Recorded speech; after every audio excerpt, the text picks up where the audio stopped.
കേന്ദ്ര വിജ്ഞാപനത്തിന് 24 മണിക്കൂറിനുള്ളിൽ പൂട്ടിട്ടുകൊണ്ട് സുപ്രീം കോടതി. അടിക്കടി കേന്ദ്രത്തെ പിടിച്ചുകെട്ടി ജനാധിപത്യ ഇന്ത്യയുടെ നിയമ സംവിധാനത്തിന് നെടുംതൂണായി കോടതി മാറുമ്പോൾ 140 കോടി ജനങ്ങളും സുപ്രീം കോടതിക്ക് കൈയടിക്കുകയാണ്. എല്ലാം കാണാൻ ഒരാൾ മുകളിലുണ്ട് എന്ന് പറയുന്നത് പോലെ ഇവിടെ ഇന്ത്യയിൽ ന്യായാധിപന് കൂച്ചുവിലങ്ങിടാൻ സുപ്രീം കോടതി എപ്പോഴും കണ്ണുനട്ടിരിപ്പുണ്ട്. കഴിഞ്ഞ 10 വർഷം BJP കിരാത ഭരണം രാജ്യത്തെ വേട്ടയാടി മൂന്നാം ഊഴത്തിലേക്ക് പോകുമ്പോൾ സുപ്രീം കോടതി ഉറപ്പിച്ചു ഇത് ഇങ്ങനെ വിട്ടാൽ ശരിയാകില്ല എന്ന്.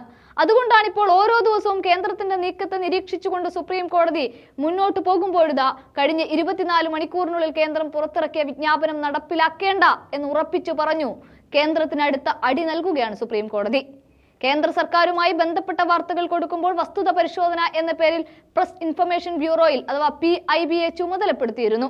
അവരുടെ പരിശോധനയിൽ കേന്ദ്രത്തിനെതിരെ തെറ്റിദ്ധരിപ്പിക്കുന്ന വസ്തുതകൾ ഉൾക്കൊള്ളുന്നതുമായ ഏതെങ്കിലും പോസ്റ്റുകൾ കാണുകയോ അറിയുകയോ ചെയ്താൽ അവരെ സോഷ്യൽ മീഡിയയിൽ ഫ്ലാഗ് ചെയ്യും അഥവാ മുദ്രകുത്തും. അത്തരത്തിലുള്ള ഒരു പോസ്റ്റ് മുദ്രകുത്തി കഴിഞ്ഞാൽ ഇടനിലക്കാരൻ അത് നീക്കം ചെയ്യാനോ നിരാകരണം നൽകാനോ ഉള്ള ഓപ്ഷനുമുണ്ട്. രണ്ടാമത്തെ ഓപ്ഷൻ എടുക്കുമ്പോൾ ഇടനിലക്കാരൻ നിയമ നടപടി നേരിടേണ്ടിയും വരും. എന്നാൽ പുതിയ നിയമങ്ങൾ സോഷ്യൽ മീഡിയയിൽ സ്വതന്ത്രമായി അഭിപ്രായം പ്രകടിപ്പിക്കുന്നതിൽ നിന്ന് ഉപയോക്താക്കളെ നിയന്ത്രിക്കുമെന്ന് പറഞ്ഞാണ് ഹർജിക്കാർ കോടതിയെ സമീപിച്ചത്. ഈ ഹർജിയുടെ അടിസ്ഥാനത്തിൽ കേന്ദ്രത്തിന്റെ നീക്കം അഭിപ്രായ സ്വാതന്ത്ര്യത്തെ ബാധിക്കും എന്നതിന്റെ അടിസ്ഥാനത്തിൽ സുപ്രീം കോടതി സ്റ്റേ ചെയ്യുകയാണ്. തൽക്കാലം കേന്ദ്ര തീരുമാനം നടപ്പിലാക്കേണ്ട എന്നായി കാര്യങ്ങൾ.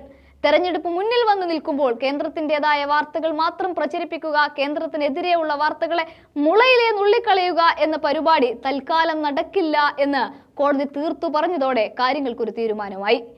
മോദിയെ പിടിച്ചുകെട്ടി എന്ന് ചുരുക്കം. ബോംബെ ഹൈക്കോടതിയിൽ ഇതുമായി ബന്ധപ്പെട്ട കേസിൽ അന്തിമ തീർപ്പ് ഉണ്ടാകുന്നത് വരെയാണ് സ്റ്റേ. ഏപ്രിൽ 15-നാണ് ബോംബെ ഹൈക്കോടതി ഹർജി പരിഗണിക്കുന്നത്.